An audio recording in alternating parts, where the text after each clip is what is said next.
Well, welcome back. Well, the Los Angeles candidate Spencer Pratt for mayor of L.A. Is being praised for a new campaign ad highlighting the uncleanliness of Los Angeles. Pratt dressed in a hazmat suit to pressure wash his campaign slogan onto the dirty sidewalks with the caption, "Imagine if the streets were this clean." Donations for Pratt surging far beyond other L.A. mayoral candidates. Pratt raised nearly $3 million between April 19th and May 16th. Incumbent Mayor Karen Bass raised just $283,000 during the same period. The California Post is endorsing Pratt for L.A. mayor, saying his policy proposals make clear that he is the candidate for change. Joining me now is the opinion editor of the California Post, Joel Pollak, back with us. Joel, great to see you. Thanks so much for being here. Good to be with you. Well, this would be pretty incredible if, in fact, you had a Republican become the mayor of Los Angeles. Joel, make the case. Well, one-party rule has been terrible for Los Angeles and for California in general. And the problem with many of these Democrat-run cities is that the only kind of change they have been willing to embrace in other places like New York is a further move to the left. Or in Chicago, where you had Lori Lightfoot losing in a primary to Brandon Johnson. And what has he done for Chicago? He's made all the problems worse. So LA now has a chance to do something different by electing Spencer Pratt, who is a Republican, even though he's running as an independent, and to break the political cartel that is running our cities into the ground. Yeah, and you know, you talk about cartels. Let's talk about the oil cartel, because the policy decisions that California has made have gas prices in California surging to $6.10 a gallon. That's for regular gasoline. It's more than $1 above the national gas price average. We spoke with Daniel Yergin recently, who said because of the decisions that California Governor Gavin Newsom has made, it actually has made California the worst performing state in the middle of this war. I mean, he's escalating his ongoing feud with Chevron right now, urging drivers to boycott the oil giant during the Memorial Day travel weekend. He wrote on X, quote, "Pro tip, unbranded gas comes from the same refineries, storage tanks, and pipelines, and it meets the same state standards to keep your engine running clean. Big oil is already making billions off of Trump's Iran war. Don't let them rip you off even more by overpaying for the brand name." But then the U.S. Oil and Gas Association fired back, writing this, "Pro tip, don't take pro tips from a politician who hasn't driven himself anywhere since 2004.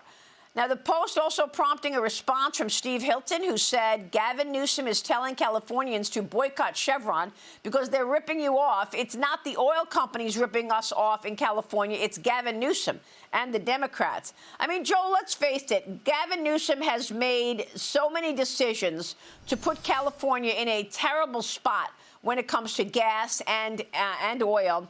He's pushed aggressive anti-carbon rules. He's got refinery oversight. He's got EV mandates. He's got drilling restrictions.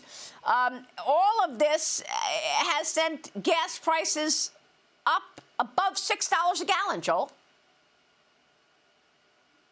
Right, and it's all in service of the left green climate change mythology, where even if you assume everything is true about climate change theory, there's nothing that California can really do about it. The emissions from California on any given day are completely dwarfed by the growing emissions from China and from India.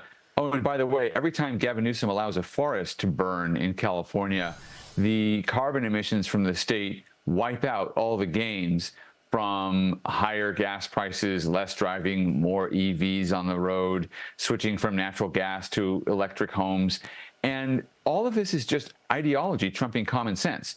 The governor posted over the weekend that he wants President Trump to lower the price of gas, yet the governor refuses to lower the gas tax in California or suspend the gas tax in California to ease the pressure on California drivers. And that's by design. The left in California wants people to drive less, to use less fuel. Oh, and by the way, if you do happen to switch to an electric vehicle, now they want to tax you for miles traveled. So you're not actually saving by moving from gas to electric. They're going to get you one way or another. That's the problem with California, targeting businesses, targeting consumers. Yeah. It's not good. That's true. Let me ask you about the California Post, Joel. How has it resonated in California? Well, I think what you're seeing is people are suddenly aware that there are political alternatives. I don't think it's an accident that you've got a possibility of a Republican candidate for governor this year, possibly a Republican/independent mayor. And that's because there is suddenly a media alternative. You know, one thing the New York Post and the California Post do is they mock politicians. They have fun. We have satirical headlines, puns. We make fun of politicians. We remind people that these are not gods walking the earth, that these people are mockable. And that restores them to some level of accountability. And that's what makes it work. Absolutely. Joel, great job. Thanks so much. Joel Pollak joining us, California Post this morning. We'll be right back.